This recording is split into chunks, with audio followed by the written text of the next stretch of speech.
台东县政府向航港局争取经费，要改善往来南苏离岛的富港港单纯的所在哦。分4档来改善，这嘛总算完成了，今仔正式启用。所来买来补助业者，打造5只新的客轮，家己南苏离岛的航线。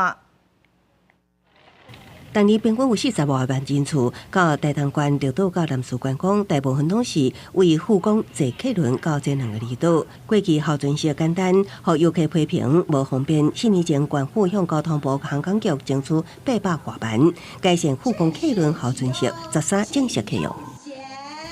全新面貌的富港客轮候船式，开摆精光的卖票区，资讯看板也改用大荧幕，整体规划有航空站的规模，也增加便民的手机无线充电区，总算让游客等到有现代化的单纯空间。人潮多的话，那如果是要那么炎热的天气，但是大家都喜欢在室内吹冷气凉一点。那椅子上的话，多少会欠缺。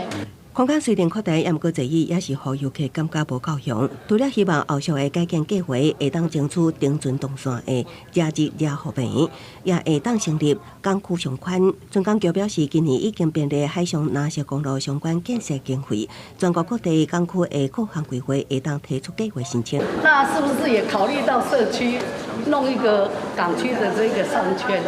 我们希望透过这个设施的改善跟提升。 然后一起带动海洋的观光。我想，我们会跟县长这边，会跟地方政府一起来努力。